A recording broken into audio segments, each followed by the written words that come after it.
Welcome to Sports News. The home-based Eagles of Nigeria will face Libya, Rwanda and Equatorial Guinea in the group phase of the 2018 African Nations Championship. The Eagles will open their group game against Libya on January the 15th. In Group D, Angola, Cameroon, Congo and Burkina Faso will battle. In the group phase, hosts Morocco, Guinea, Sudan and Mauritius will play out in Group A, while Group B has Cote d'Ivoire, Zambia, Uganda and Namibia. The tournament for players playing within the domestic leagues will run from January the 13th through February the 4th next year. And the Falconers head coach Christopher Danjuma insists that picking one of the two tickets available for the 2018 FIFA Under-20 Women's World Cup in France is not negotiable. He told Channels Television in Benin, the Edo State capital, that his girls will complete the job this weekend after holding the Moroccans to a 1-0 draw in the first leg of the qualifier. The situation has been great because all of us know the importance of Nigeria being in the World Cup in 2018 in France. So everybody's heated up and everybody's on fire come Saturday to make sure we make Nigeria proud. The motivation is we have a goal. Nigeria must be in the World Cup. Nigeria has always been in the World Cup. And Nigeria has not missed any World Cup from the inception in consigned under 20 category. So the motivation is to be there, and as you can see that the senior Eagles is doing a lot, and we want to keep the pace. Very ready, mentally and physically, psychologically, they're very, very ready. The expectation of the game is we have to go past Morocco, which is the first step, and that's what we're doing with all our strength, all our concentration, and that is what we want to do. In tennis, David Goffin earlier today recovered from a slow start to beat Austrian Dominic Thiem 6-4, 6-1 and set up the last four clash with Roger Federer at the ATP Finals. Thiem looked disinterested at the start of the second set and quickly went down 4-1 down. There was some brief resistance in a 10-minute sixth game, but Goffin held and claimed victory on his second match point with a searing backhand winner. Goffin's victory means 3 of the 4 players who had qualified for the elite tournament for the first time have progressed from the round-robin stage into the finals.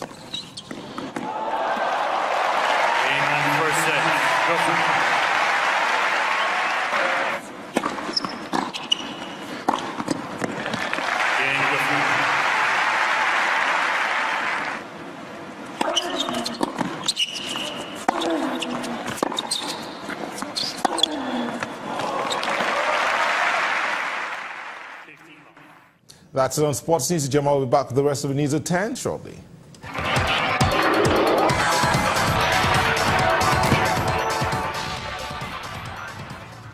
10 provincial committees in Zimbabwe's ruling ZANU-PF party have resolved to remove Robert Mugabe as its leader and effectively president. The decision is expected to be endorsed by the party's top leadership body, the Central Committee, which will then elect sacked Vice President Emmerson Mnangagwa as the electing leader. Mnangagwa will then be endorsed as president at the party's National Congress next month. Earlier today, Mugabe attended a graduation in the capital, Harare, the first time he's been seen in public since the military takeover on Wednesday. President Robert Mugabe arrives at a university graduation ceremony in the capital, Harare, in his first public appearance since a military seizure of power by the army on Wednesday. Wearing a blue and yellow academic gown, the 93-year-old sits in a large wooden chair at the front of the hall, greeted by applause from the crowd as he declared the ceremony opened. After 37 years of absolute power, the veteran leader faces calls for him to step down from senior officials of the ruling ZANU-PF party. They say they are drafting a plan to dismiss him. If he refuses, he will be impeached. This comes a day after Mugabe was photographed meeting with the army chief behind the takeover that could ultimately remove him from power. Meanwhile, citizens of the country say they want the stalemate to end so that they can move on with their lives.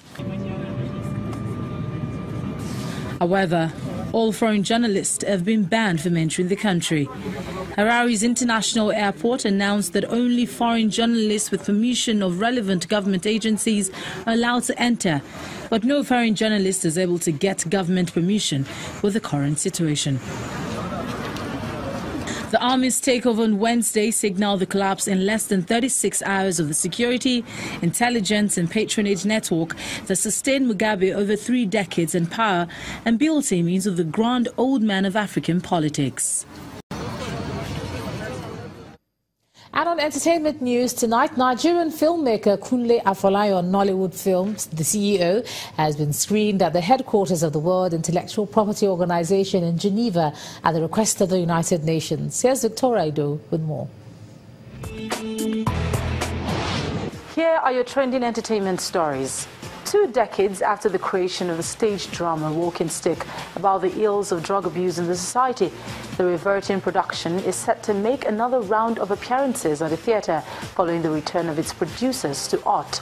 The new production will star veteran stage and screen actress Tinamba alongside others, is expected to herald the return of producer Leke Akinrowo to the creative circle.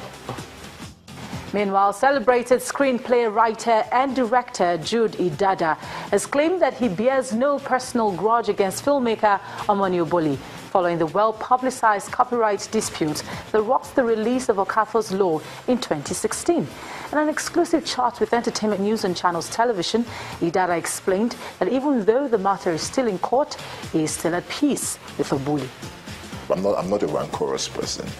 I do not have any ill will towards anybody.